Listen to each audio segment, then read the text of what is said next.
Bonjour à tous, bienvenue à Enfants de l'étude de la Bible. Je suis le frère Lin.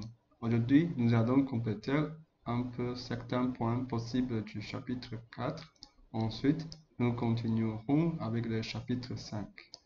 En fait, lorsque nous avons lu le chapitre 4, nous avons vu, après cela, je regardais et voici une porte était ouverte dans le ciel.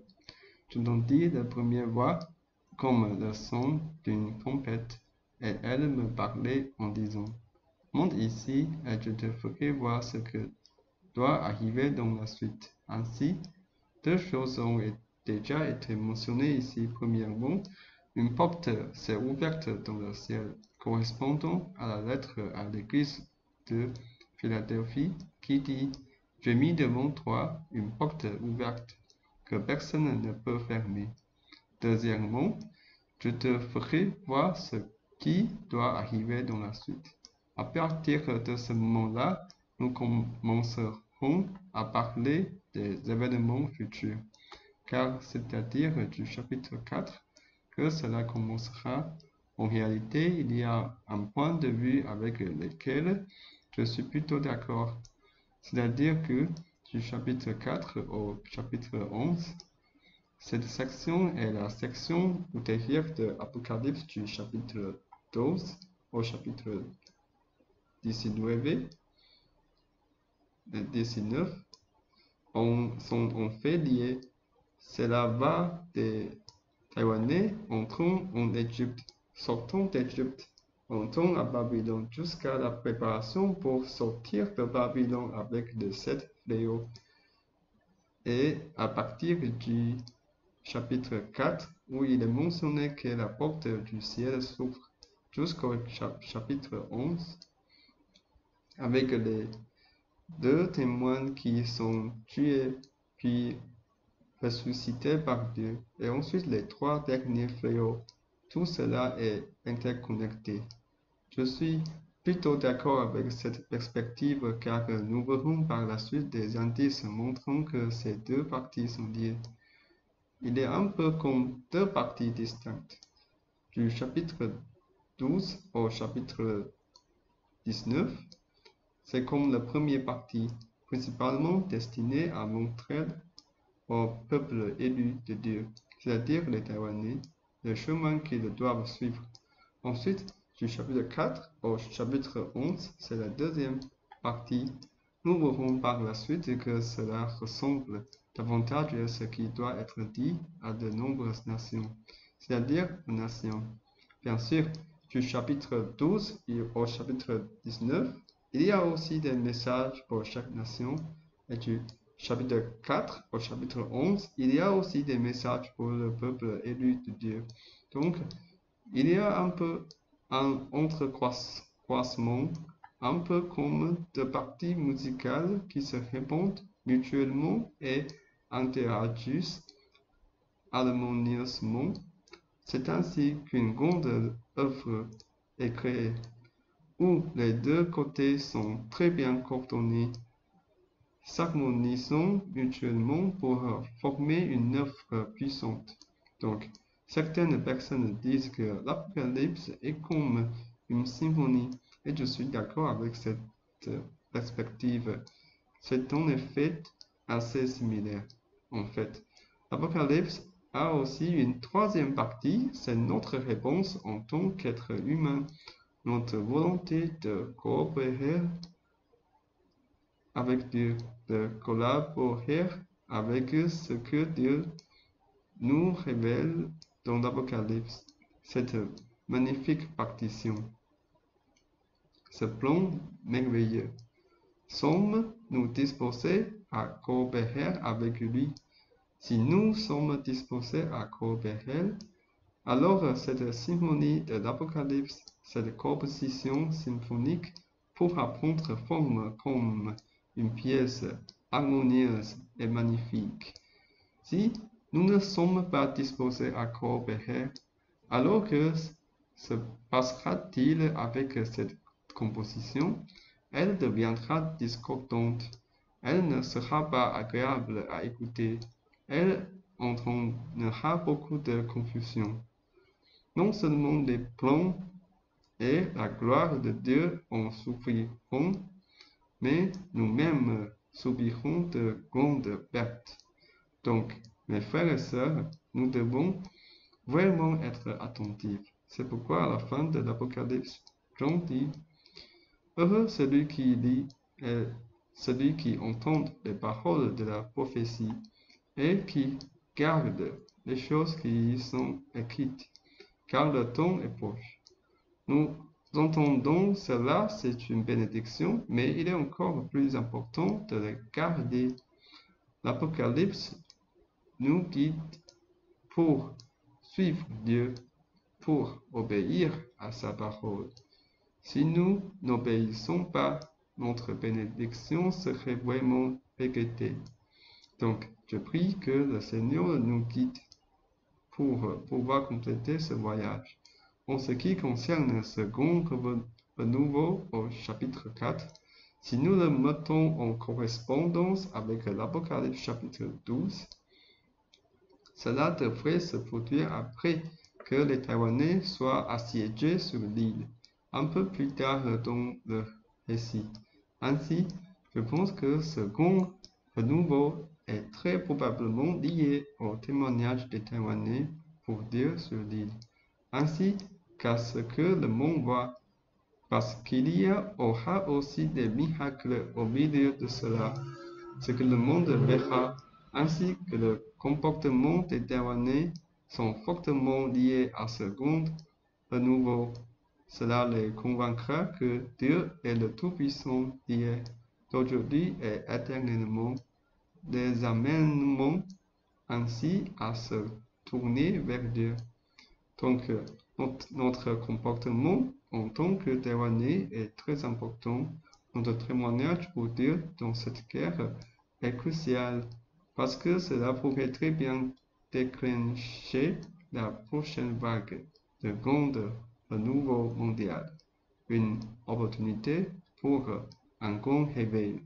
Alors, je prie que le Seigneur nous guide afin que nous puissions accomplir son œuvre.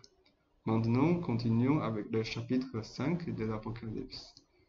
Je vis dans la main droite de celui qui était assis sur le trône un livre écrit en dedans et en dehors, scellé de sept sceaux. Je vis aussi un ange puissant qui proclamait d'une voix forte, qui est digne d'ouvrir le livre et d'en rompre les sceaux. Mais personne, ni dans le ciel, ni sur la terre, ni sous la terre, ni ne pouvait ouvrir le livre, ni le regarder. Et je pleurais beaucoup de ce que personne ne fut trouvé digne d'ouvrir le livre, ni de le regarder. Alors, pendant la nuit, je lus le chapitre 4, et le Seigneur m'a révélé que ces 4 êtres vivants représentaient 4 nations. À ce moment-là, je ne sais pas pourquoi, j'ai soudain pensé que l'Apocalypse parlait de la fin des temps où de nombreuses personnes mourraient. Ce n'était pas la première fois que je lisais l'Apocalypse, car des frères de Gideon m'avaient donné la Bible lorsque j'étais à l'école primaire, au collège et au lycée. J'étais curieux à l'époque et je me demandais pourquoi c'était le livre le plus lu au monde. Je voulais savoir ce qu'il y avait à l'intérieur. Alors, chaque fois, je l'ai reçu, je l'ai lu d'un but à l'autre. Mais à l'époque, je n'avais jamais vraiment compris, surtout pour des livres comme l'Apocalypse. Je ne savais pas du tout de quoi il parlait. Je n'avais qu'une vague idée. Alors j'ai pleuré abondamment, suppliant le Seigneur de pardonner à ceux qui méritaient des sanctions sur terre, bien que selon les révélations précédentes du Seigneur, je comprenais que sa punition était juste, que chaque dette devait être payée. Quand je n'ai plus pleuré, Je continuerai à lire. Dans la section suivante, je lus la phrase « Je me suis mis à pleurer » et je pensais que le Seigneur était vraiment humoristique. Même mes pleurs étaient écrits dans les Écritures. Si le Seigneur n'était pas omniscient et omnipotent, si la Bible n'était pas écrite par le Seigneur, comment un livre écrit il y a 2000 ans pouvait-il savoir ce que je ferais 2000 ans plus tard? C'est ce que j'ai écrit en 2018 dans mes notes. Un enregistrement de certains événements de l'époque. Passons à la 5e verset. Un des anciens me dit, ne pleure pas, voici le lion de la tribu de Juda, le rejeton de David, a vaincu pour ouvrir le livre et ses 7 sceaux. Et je vis au milieu du trône et des 4 êtres vivants, et au milieu des anciens, un agneau qui était là comme immolé. Il avait 7 cornes et 7 yeux, qui sont les 7 esprits de Dieu envoyés par toute la terre. L'agneau s'approcha et y prit le livre de la main droite de celui qui était assis sur le trône. Après avoir pris le livre, les 4 êtres vivants et les 24 anciens se prosternèrent devant l'agneau, tenant chacun une harpe et des coupes d'or remplies de parfums, qui sont les prières des saints. Oui, donc, tout le monde se prosterna devant l'agneau, et ils avaient beaucoup de prières. Ils chantaient un nouveau cantique, et le nouveau cantique pourrait très probablement faire référence à un nouveau message. Alors, quel est le contenu de ce message? Ce message dit, tu es digne de prendre le livre et d'en ouvrir les sceaux, car tu as été immolé et tu as racheté pour Dieu par ton sang des hommes de toute tribu, de toute langue, de tout peuple et de toute nation. Ils louent tous l'agneau qui a été immolé et a racheté les hommes de toute tribu, de toute langue, de tout peuple et de toute nation par son propre sang. Il les a fait revenir à Dieu et les a établis comme nation et prêtres pour régner sur la terre. Alors ici, nous voyons que même si j'ai dit précédemment que les Taïwanais sont le peuple choisi de Dieu, en réalité, les Taïwanais sont une graine. Dieu veut utiliser les Taïwanais pour attirer les gens de toutes les nations, pour qu'ils viennent tous se joindre et s'unir aux Taïwanais. Ils voient les actions de Dieu à travers les Taïwanais et s'ils sont touchés par Dieu dans leur cœur et ont soif de devenir une nation, ils peuvent se joindre aux Taïwanais à travers cette union. Ils deviennent également une nation et ils peuvent travailler ensemble avec nous pour l'œuvre de Dieu, devenant des prêtres et gouvernant de concert sur la terre. Donc, Dieu n'est-il le Dieu que d'Israël? Non, il est aussi le Dieu des nations étrangères. Taïwan est une semence destinée à être comme Israël dans le passé, utilisée par Dieu. Israël est une semence. Le dessein de Dieu n'est pas seulement de sauver le peuple d'Israël en réalité.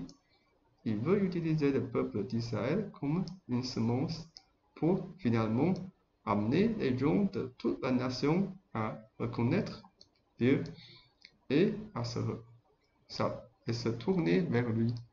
De même, le rôle et la fonction des Taïwanais, cette fois-ci, sont les mêmes. Être une semence. Le but ultime de Dieu est d'utiliser les Taïwanais en tant que semence, les derniers Israélites, pour amener toutes les nations tous les peuples à devenir une nation, à devenir des prêtres, à revenir à Dieu et à exercer une autorité royale sur la terre. Ainsi, louons Dieu pour son plan et sa grâce abondante.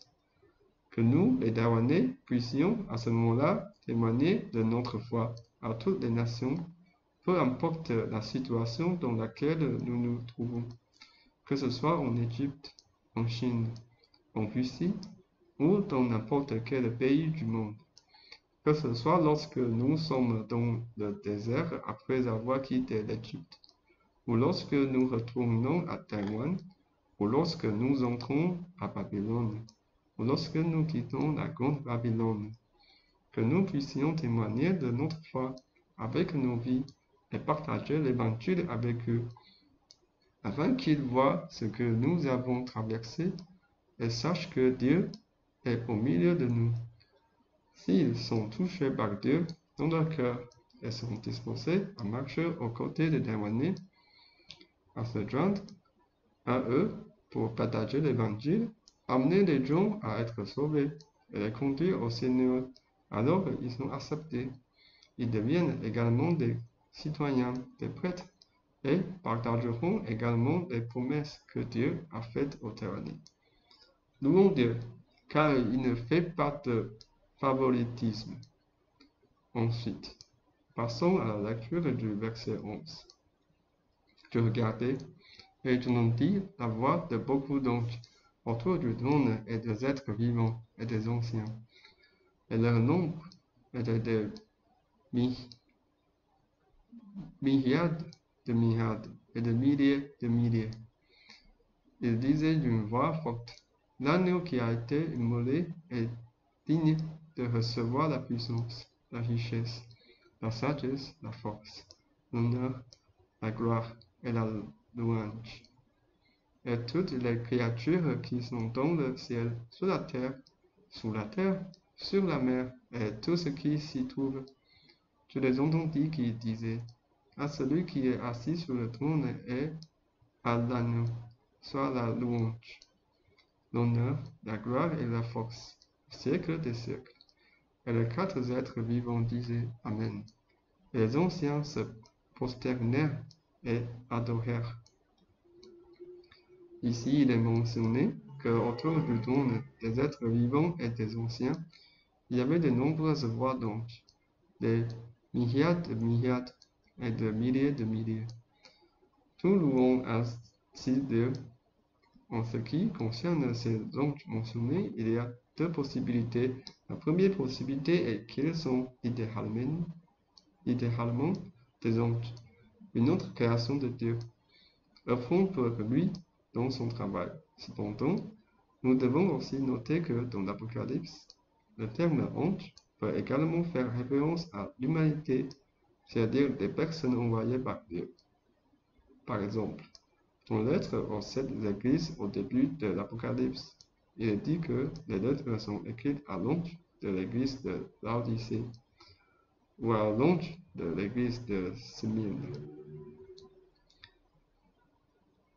Et si l'on lit la Bible en anglais ou dans le texte original, on remarque que le terme ange est également traduit par messager en anglais. Donc, écrire une lettre à un ange signifie en fait écrire une lettre destinée à être lue par les gens de chaque église. Ainsi, il y a deux possibilités d'interprétation ici. Cela pourrait signifier des messagers divins, des personnes envoyées par Dieu. Ainsi, on peut dire que ces voix puissantes appartiennent à des anges ou à des êtres humains. Si l'on considère qu'il s'agit d'êtres humains, alors il y a des milliards d'entre eux. Tout proclamons avec force que l'agneau qui a été tué est digne de pouvoir, de richesse, de sagesse, de force, d'honneur, de gloire et de louange. Et ce n'est pas seulement eux qui proclament cela au verset 13. On entend toutes les créatures dans les cieux, sur la terre, sous la terre, dans la mer et partout dire que la louange, l'honneur, la gloire et le pouvoir soient à celui qui est assis sur le trône et à l'agneau au siècle des siècles. Les quatre êtres vivants répondent en disant Amen. Et les anciens se prosternent et adorent. Oui, en réalité, toutes les créatures créées, y compris les poissons, les animaux, les plantes, la terre elle-même, même le soleil, la lune, Mars et toutes sortes d'étoiles, tout proclament Amen louange. Ils disent que la louange, l'honneur, la gloire et le pouvoir soient à celui qui est assis sur le trône et l'agneau, au siècle des siècles. Tout l'univers rend ce témoignage. Les quatre êtres vivants disent Amen, et les anciens se prosternent et adorent. Ici, nous voyons que l'agneau qui a été sacrifié est célébré, et toutes les créatures des anges, Orion, loue la Seigneur pour tout ce que l'agneau a accompli en rachetant les personnes de toutes tribus, langues, peuples et nations, les faisant revenir à Dieu pour devenir des prêtres. Seigneur, quelle grâce extraordinaire! Nous concluons cette vidéo par une prière et dans le prochain épisode, nous aborderons le chapitre 6. Les 7 sceaux, prions ensemble. Seigneur, nous te louons pour tout ce que tu as fait pour nous. Tu as été sacrifié, tu as racheté les personnes de toutes les tribus, langues, peuples et nations avec ton propre sang. Tu les as appelés à devenir des prêtres, à devenir une nation sainte, à retourner à Dieu. Seigneur, toute créature que tu as faite te louera, chaque personne te louera, car tout ce que tu as accompli, Seigneur, est d'une grande puissance. Tu nous as sauvés, tu nous as purifiés avec ton sang, par ta rédemption. Tu nous as procuré la paix, car tes morsures nous ont apporté la guérison. À cause de ton sacrifice, nos péchés sont effacés. Nous te prions de nous sanctifier, de nous ramener à Dieu, de tourner nos cœurs vers toi et de nous permettre de guider les autres à se tourner vers toi. Seigneur, la connaissance de ton salut et des œuvres que tu as accomplies est précieuse. Accorde-nous la paix et fortifie nos cœurs et nos pensées dans tout ce que nous entreprenons, chaque service, chaque ministère, et tout au long de notre voyage. Puissions-nous proclamer avec assurance cette bonne nouvelle. Nous prions au nom de Jésus-Christ. Amen.